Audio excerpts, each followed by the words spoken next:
Quand on bat la Ligue Pokémon, on devient maître. Mais la vraie question c'est, qu'est-ce que le jeu nous propose ensuite? Aujourd'hui, on va comparer le endgame de Kento à travers 3 générations. La première avec Pokémon rouge, bleu et jaune, ensuite son remake dans la 3ème génération qui est rouge feu et vert feuille, et pour finir Pokémon Let's Go Pikachu et Evoli, le tout premier Pokémon sur la Switch et qui fait partie de la 7ème génération. Alors j'ai divisé ça en 5 groupes: exploration, combat Pokémon, multi et compétition, collection et chasse, scénario et rejouabilité. Alors évidemment, je le précise, je parle des contenus qui sont après la Ligue Pokémon. Allez, on commence avec Pokémon bleu, rouge et jaune. Alors est-ce qu'on débloque une nouvelle région? Évidemment que non. Est-ce qu'on a des zones bonus? Oui, on peut considérer la grotte inconnue, donc la grotte d'Azuria comme une zone bonus. Il y a Mewtwo à l'intérieur, donc ouais, on va donner un petit 0,5 points pour ce côté-là. Ok, on passe au combat Pokémon. Est-ce qu'il y a une zone de combat dans bleu, rouge, jaune? Absolument pas. Il n'y a pas de tour de combat non plus. On peut pas rebattre la Ligue Pokémon avec une difficulté supérieure, c'est exactement la même. Et dans autre, ouais, je vois pas trop quoi dire, il n'y a pas de dresseur en plus. C'est vraiment le néant à ce niveau-là, donc ouais, ça part très mal pour l'instant pour ces premiers jeux. Allez, on passe à la suite. Alors, côté multi et compétition, il n'y a pas de système de rank, il n'y a pas d'événement en jeu. Par contre, on peut affronter son ami en local avec un câble Link avec sa Game Boy, donc ça fait 2 points en plus. Ouais. Dans autre, je ne sais pas trop quoi ajouter. Je pense qu'il n'y a pas grand chose malheureusement. Passons à la suite. Côté collection et shiny, il n'y a pas de mécanique de chasse optimisée, il n'y a pas de récompense de charme chroma et je dirais même plus, il n'y a pas un seul shiny dans le jeu, ce concept n'existe même pas. Cependant, il y a Mewtwo comme légendaire fixe, donc on peut rajouter un petit point. On peut remplir le Pokédex, donc on peut rajouter un petit point aussi, donc là on est à 2,5. Dans autre, je ne vois pas quoi dire. Si vous avez une petite idée, n'hésitez pas à le dire en commentaire. Ouais, en termes de collection, non, il n'y a rien d'autre. Passons à la suite. Scénario et rejouabilité. Alors, on est à 4,5 sur 20, on va voir si ça va monter. Il n'y a pas de difficulté supérieure, il n'y a pas de quête secondaire, pas de quête scénarisée non plus.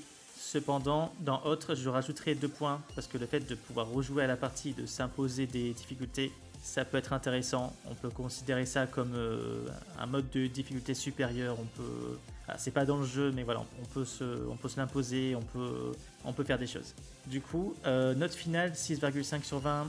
Malheureusement, le endgame n'est pas à la hauteur des jeux qui ont suivi. Donc voilà, c'est un jeu qui a apporté les bases. Mais ouais, une fois que vous avez fini la Ligue Pokémon, il n'y a pas grand chose à faire. Cependant, Rouge Feu Vert Feuille risque d'avoir une note beaucoup plus grande. On va voir ça tout de suite. Alors on commence avec l'exploration dans Rouge Feu Vert Feuille. C'est parti.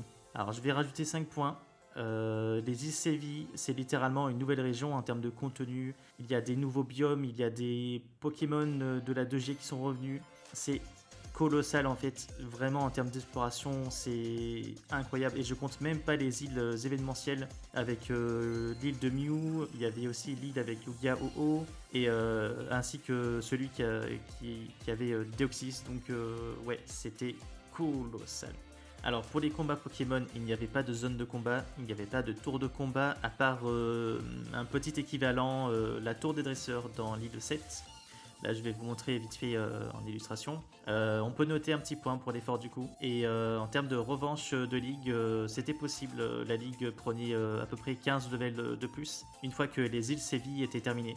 Donc ça fait 2 petits points en plus pour le côté combat. Alors pour le côté multi et compétition, malheureusement il n'y avait pas de système de rank, il n'y avait pas d'événement en jeu comme on a récemment avec les raids sur la Switch, que ce soit sur épée et bouclier ou sur Violet et Écarlate. Pour les combats, on pouvait s'affronter en local avec ses potes. Il y avait un dispositif qui était inclus avec le jeu qui s'appelait la Wireless. J'ai le souvenir que c'était très chiant, qu'il fallait rapprocher les deux Game Boy Advance pour capter, sinon ça marchait pas. C'est toujours plus pratique que de se balader avec le câble Link, mais c'était pas terrible. Mais en tout cas, voilà, c'est possible, donc on peut rajouter 2 points. Alors, il n'y avait pas de mécanique de chasse optimisée, pas de charme chroma parce que ça a apparu 2 générations plus tard.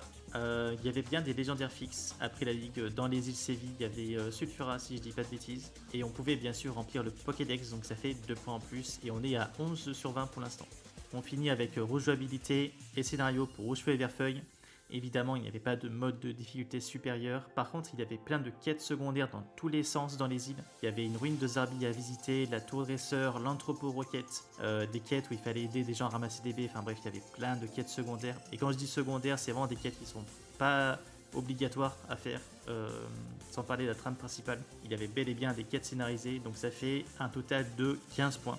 Voilà, rouge feu vert feuille, je le note 15 points sur 20. Allez, c'est parti pour Pokémon Let's Go Evoli et Pokémon Let's Go Pikachu. Malheureusement, en termes d'exploration, c'est un véritable retour en arrière en 1996. Il y a juste la grotte inconnue. Malheureusement, il a exactement le même problème que rouge et bleu. Il y a juste la grotte inconnue comme zone à explorer. Donc voilà, c'est une régression totale. Donc on va juste donner un petit 0,5 pour l'effort. Ok, on va voir si les combats Pokémon remontent un peu la note. Il n'y a pas de zone de combat, il n'y a pas de tour de combat, on peut faire la revanche au niveau de la ligue, c'est à peu près l'équivalent de rouge feu vert feuille.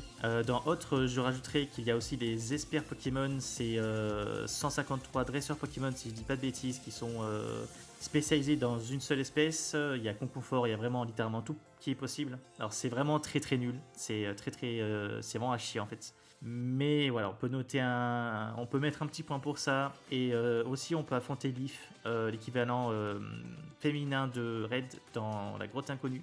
Rien que pour ça, je vais rajouter 1,5 point. Ça nous fait un total de 4 points pour l'instant. On va voir si le côté multi et compétition va nous donner quelques points. Il n'y avait pas de système de rank, il n'y avait pas d'événement en jeu.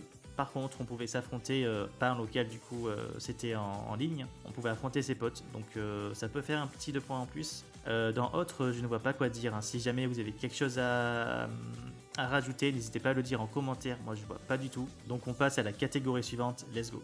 Alors, la collection et la chasse au shiny. On a bien une mécanique de chasse optimisée, c'est les combos. On a bien le charme chroma si on finit le Pokédex. On a le légendaire fixe, donc Mewtwo, et on peut remplir le Pokédex. Dans autre, je mettrai le fait qu'on peut voir les shiny on peut voir les shiny autour de nous. Bon, ça c'est pas juste un détail, donc je vais filer 2,5 points du coup. Ça nous fait un total de 15 points sur 20 pour ce jeu.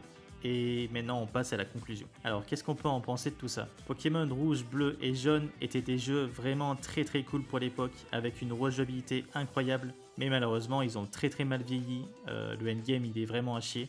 Il mérite vraiment son 6,5. Il n'y a pas grand chose d'autre à dire. Hein. Voilà, c'est la nostalgie est très puissante. Mais le reste ne tient plus. Concernant rouge feu vert feuille, il est noté 15 sur 20 comme pour Pokémon Let's Go.